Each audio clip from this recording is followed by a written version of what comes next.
Hello everyone, आप सभी का बहुत-बहुत स्वागत है। साथियों, ये क्लास यूपी टीजीटी जीआईसी प्रयोक्ता परीक्षा को ध्यान में रख कर के चलाई गई है और इसमें हम सभी संस्कृत साहित्य को यूथ पब्लिकेशन से उसके क्वेश्चन आंसर और जो व्याख्या है उसे अच्छे से अध्ययन करेंगे। एक प्रकार से ये रिवीजन क्लास है और प्रश्न परीक्षा में किस तरह से बनते हैं, उन सभी प्रश्नों को हम सभी देखेंगे। तो चलते हैं, ये संस्कृत साहित्य के प्रमुख रचना और उनकी रचनाएँ हैं। और जिनमें कालिदास, भवभूति, भारवी, मागदंडी, श्रीहर्ष, बाणभट्ट इत्यादि की रचनाएं हैं। और किसमें कितने सर्ग हैं, किसमें कौन सा नायक है ना, और किसमें कौन सा रस है, इत्यादि सारी चीजों को इसके माध्यम से हम सभी जानेंगे। तो पहला प्रश्न है, महाकवि कालिदास विरचित कुमार संभवम में किस रस की प्रधानता है? वीर रस, रौद्र रस, करुण रस, श्रृंगार रस। महाकवि कालिदास विरचित कुमार संभवम। अब यही देखते हैं कि कुमार संभवम रचना किसकी है, तो कवि कालिदास की है। ठीक है, और इसमें पूछा जा रहा है कि किस रस की प्रधानता है। तो कुमार संभवम में जो है श्रृंगार रस की प्रधानता है, तो डी वाला ऑप्शन हमारा सही हो जाएगा। देखिए, कुमार संभवम में 17 सर्ग हैं। कितने सर्ग हैं? 17 सर्ग हैं। और इसमें हिमालय की पुत्री पार्वती के द्वारा घोर तपस्या के फलस्वरूप शिव को प्राप्त करने और उनसे कार्तिकेय की उत्पत्ति का वर्णन है। ठीक है, और यह कालिदास का प्रथम महाकाव्य भी माना जाता है। कौन? कुमार संभवम। आगे हम सभी देखेंगे, कालिदास कृत सभी रचनाओं को रिवीजन कर लेते हैं। ऋतु संहार कैसी रचना है? गीत काव्य है। मेघदूतम भी गीत काव्य है। कुमार संभवम 17 सर्ग है, महाकाव्य है। रघुवंशम 19 सर्ग है, महाकाव्य है। महाकवि कालिदास के दो महाकाव्य हैं, कुमार संभवम और रघुवंशम, है ना। मालविकाग्निमित्रम नाटक है जिनमें 5 अंक हैं। विक्रमोर्वशीयम नाटक है जिसमें 5 अंक हैं। अभिज्ञान शाकुंतलम नाटक है, इसमें 7 अंक हैं। और अभिज्ञान शाकुंतलम इनकी मोस्ट इम्पॉर्टेंट रचना है। ठीक है, जिसमें शकुंतला और दुष्यंत की कहानी है। तो इस तरह से हम लोगों ने महाकवि कालिदास का रिवीजन किया। अब दूसरे क्वेश्चन को देखेंगे। दूत वाक्यम कृति के रचनाकार हैं। 4 ऑप्शन है हमारे समक्ष। इसमें देखना है कि दूत वाक्यम कृति के रचनाकार हैं। तो दूत वाक्यम जो रचना है महाकवि भास की है। महाकवि भास के 13 नाटक हैं। पूछा जाता है, इनकी संख्या पूछी जाती है कि कितने नाटक हैं और इनके नाटकों में कितने अंक हैं। ये सारी चीज़ें पूछी जाती हैं। तो देख लेते हैं कि भास के कुल 13 नाटक हैं और जिनमें इनकी 5 एकांकी है ना। 13 नाटकों में 5 एकांकी हैं। 13 नाटक कौन कौन से हैं देख लेते हैं। प्रतिज्ञा योगंधरायण, इसमें 4 अंक हैं। स्वप्नवास दत्तम 6 अंक हैं। पंचरात्रम 3 अंक है। देखिए, पंचरात्रम, लेकिन अंक कितने हैं? 3 हैं। बालचरितम 5 अंक है। और प्रतिमा नाटक में 7 अंक हैं। अभिषेक नाटक 6 अंक है। अभिमारक में 6 अंक है। चार उदत्त 4 अंक है और ये अपूर्ण है। उर्भंग दूत वाक्यम, ठीक है। इसके बाद देखेंगे एकांकी दूत घटोत्कच, कर्णभार, मध्यम व्यायोग। ये रहे महाकवि भास के 13 नाटक। और दूत वाक्यम के रचनाकार कौन है? महाकवि भास हैं। ये रचना हम लोगों ने यहाँ देखी। ठीक है, अब तीसरा प्रश्न है, काव्येषु नाटकम रम्यम, यह कथन इनमें से किस कृति के संदर्भ में है? काव्येषु नाटकम रम्यम, यह कृति इनमें से किसकी है? ठीक है, तो ये है अभिज्ञान शाकुंतलम की। देखिए, विक्रमोर्वशीयम, मालविकाग्निमित्रम, ऋतु संहारम, अभिज्ञान शाकुंतलम, इनमें से जो है अ, सभी जो है कालिदास की ही रचनाएं हैं। लेकिन सूक्ति जो है, ये उक्ति जो कथन है, ये है अभिज्ञान शाकुंतलम से है। किससे है? अभिज्ञान शाकुंतलम से है। अब इसमें हम सभी देखेंगे, यह कालिदास का सर्वश्रेष्ठ नाटक है। कौन? अभिज्ञान शाकुंतलम। और इसमें संख्या कितनी है अंकों की? तो 7 अंक हैं इसमें। दुष्यंत तथा शकुंतला के मिलन वियोग तथा पुनर्मिलन का वर्णन है। दुष्यंत और शकुंतला मिलते हैं, विवाह होता है, गंधर्व विवाह। उसके बाद जो है वो बिछुड़ जाते हैं, वियोग होता है, फिर पुनः उनका मिलन होता है। ठीक है, किस नाटक में है? तो अभिज्ञान शाकुंतलम। कितने अंक हैं? इसमें कितने अंक हैं? 7 अंक हैं। ठीक है, आगे हम सभी देखेंगे,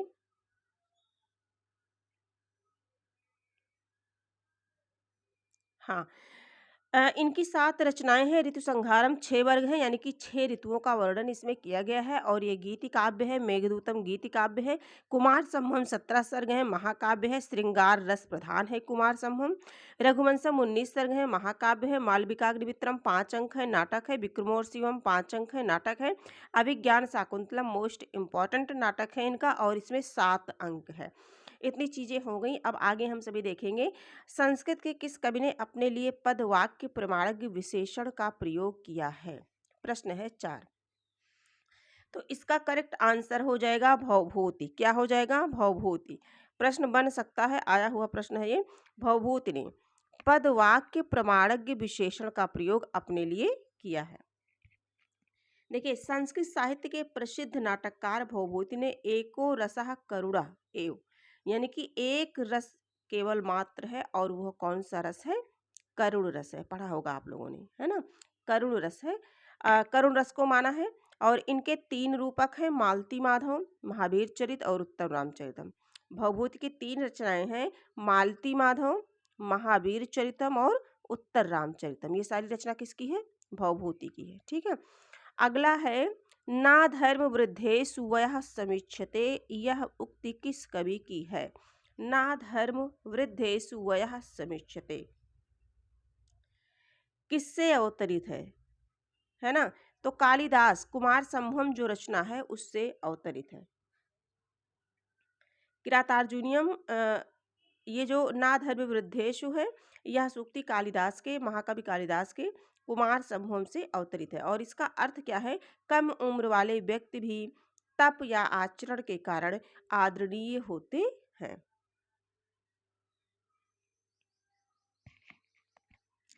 आगे हम सभी देखेंगे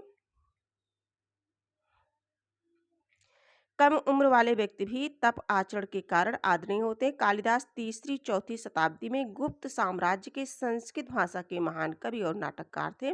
अभिज्ञान शाकुंतलम, ऋतु संहारम, विक्रमोर्वशीयम इनकी प्रमुख रचना है। 6 नंबर का प्रश्न है, संस्कृत के किस ग्रंथ का आरंभ श्री शब्द से तथा समापन लक्ष्मी शब्द से होता है? यूपी टीजीटी 2021 का बना हुआ प्रश्न है। किस शब्द का आरंभ श्री शब्द से और समापन लक्ष्मी शब्द से होता है? तो किरातार्जुनीयम एक रचना है और किरातार्जुनीयम किसकी रचना है? किरातार्जुनीयम ग्रंथ का जो आरंभ है वो श्री शब्द से और समापन लक्ष्मी शब्द से होता है। किरातार्जुनीयम भारव की रचना है। किसकी है? भारव की रचना है किरातार्जुनीयम। किरातार्जुनीयम भारव की रचना है और यह 7वीं शताब्दी में रचित महाकाव्य है और संस्कृत साहित्य के बृहत्तरई में इसका स्थान है। संस्कृत साहित्य के बृहत्तरई में स्थान है इसका और इसका आधार जो है वो है महाभारत। क्या है? महाभारत। महाभारत में वर्णित किरात वेशधारी शिव के साथ अर्जुन के युद्ध की इसमें लघु कथा है। ठीक, आगे हम सभी देखेंगे। अब देख लेंगे कि संस्कृत के बृहत्तरई में कौन कौन सा आता है। अभी देखते हैं। पूछा जाता है कि बृहत्तरई में कौन कौन सा आता है। ठीक है, तो संस्कृत की बृहत्तरई में आता है शिशुपाल वध, नैशुकी, इस तरह से याद करेंगे, नैशुकी, नैशिकी, है ना?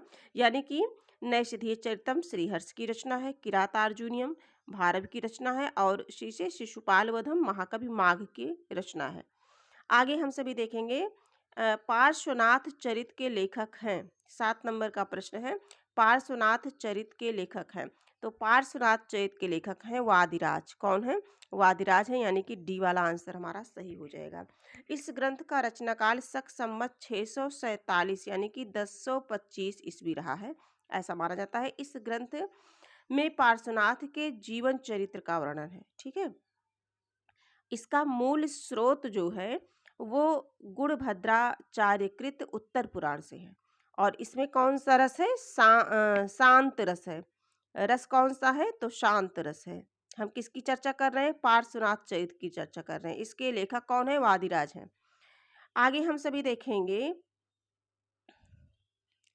प्रसन्न पद नव्यार्थ युक्त युद्ध बोध विधायिनी स्फुरंति सत कवे कवे बुद्धि प्रतिभा सर्वोत्मुखी। ठीक है, तो इस उक्त कथन किसका है? उक्त कथन किसका है? उक्त कथन जो है ये वाग्भट्ट का है। किसका है? वाग्भट्ट का है।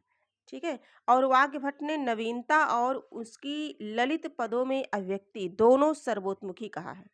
वाग्भट ने कहा है कि नवीनता, नव्यार्थ युक्त, उद्बोध विधायिनी, है ना, प्रतिभा,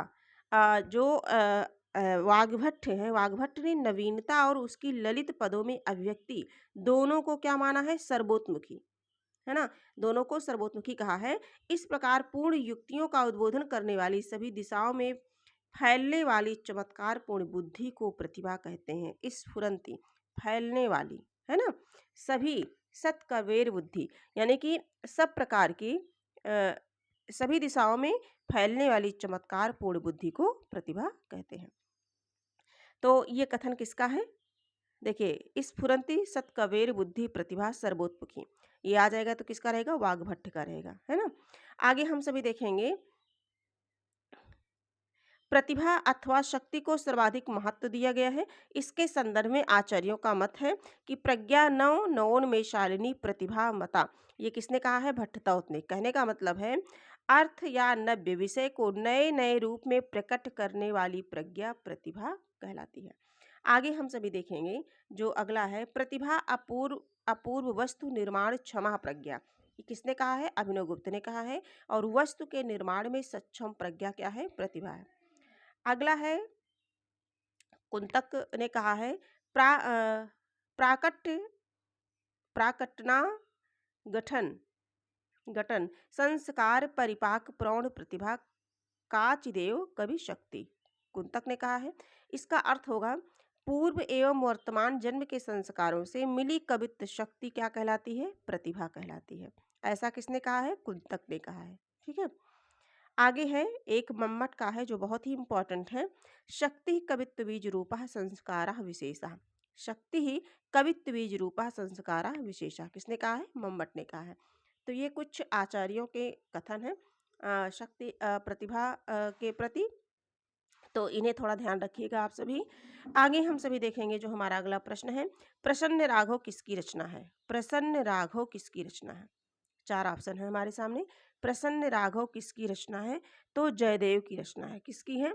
जयदेव। ए वाला ऑप्शन हमारा सही हो जाएगा। देखिए, प्रसन्न राघव जयदेव द्वारा रचित भगवान श्री राम की कथा से संबंधित नाट्य ग्रंथ है। अब ये प्रसन्न राघव राघव यानी कि भगवान श्री रामचंद्र से संबंधित नाट्य ग्रंथ है। ठीक है। आगे हम सभी देखेंगे कुछ और महत्वपूर्ण चीजों को देखेंगे। आचार्य जयदेव के ग्रंथों में जैसे चंद्रालोक, पूछ लिया जा सकता है कि चंद्रालोक किसका ग्रंथ है? आचार्य जयदेव का। प्रसन्न राघव अभी हम लोगों ने देखा। गीत गोविंद जयदेव का। ये तीन ग्रंथ बहुत ही प्रसिद्ध है और बार बार परीक्षा में यहाँ से प्रश्न बनते हैं। चंद्रलोक काव्य शास्त्र का ग्रंथ है। प्रसन्न राघव नाटक है। गीत गोविंद क्या है? गीत काव्य है, जैसा कि नाम से ही स्पष्ट है। शायद इतनी चीजें आप सभी के समझ में आ रही होंगी। अब आगे हम सभी देखेंगे जो हमारा अगला प्रश्न है, 10 नंबर का प्रश्न है, सर्वेश्वराः घोषवन्तोः बलवन्तोः वक्तव्याः। यह कथन किस ग्रंथ का है? सर्वेश्वराः घोषवन्तो, यह कथन जो है छंदोग्य उपनिषद का है। किसका है? छंदोग्य उपनिषद का है। बी वाला आंसर हमारा सही हो जाएगा। और आगे हम सभी देखेंगे, थोड़ा सा पढ़ लेते हैं इसे। छंदोग्य उपनिषद जो है प्राचीनतम 10 उपनिषदों में 9वां एवं सबसे बृहद है। इस उपनिषद का आधार छंद है। महाभाष्य जो है पतंजलि की रचना है। महाभाष्य किसकी है? पतंजलि की रचना है। अष्टाध्यायी महर्षि पाणिनि का संस्कृत ग्रंथ है जो 8 अध्याय तथा 4 पादों में विभक्त है। ठीक है। अगला है, वाक्यपदीय संस्कृत व्याकरण का एक प्रसिद्ध ग्रंथ है और इसमें इसे त्रिकांडी भी कहते हैं। वाक्यपदीय के रचनाकार कौन है? भर्तृहरि है। तो इस तरह से हम लोगों ने यहाँ जो है 10 प्रश्नों को देखा। एक्सप्लेन करने के चक्कर में समय ज़्यादा लग रहा है, लेकिन हाँ उससे हमारे कई प्रश्न जो है आपस में बन जा रहे हैं। तो बहुत ज़्यादा लंबी क्लास मैं नहीं चाहती हूँ। अगला जो है 10 प्रश्नों के माध्यम से हम लोगों ने महाकवि कालिदास के विषय में देखा, भास के विषय में देखा, है ना, और इन सब के विषय में डीपली हम लोगों ने एक प्रकार से देखा जहाँ जहाँ से प्रश्न बनते हैं, क्योंकि अब तो समय नहीं है, टीजीटी परीक्षा बिल्कुल करीब है। तो एक प्रकार से रिवीजन के तौर पर इस तरह से हम सभी क्वेश्चन को भी देख लेंगे और उसके अंतर्गत जहाँ से प्रश्न बनते हैं, जो इम्पोर्टेंट तथ्य हैं, उसे भी हम सभी कवर करते चल रहे हैं। तो आज के लिए इतना ही। क्लास यदि आपको अच्छी लगी तो आप लाइक, सब्सक्राइब और कमेंट ज़रूर करें। कमेंट करेंगे तो इसके आगे की क्लास आपको अवश्य मिलेगी। आज के लिए इतना ही, फिर मिलेंगे, तब तक के लिए धन्यवाद।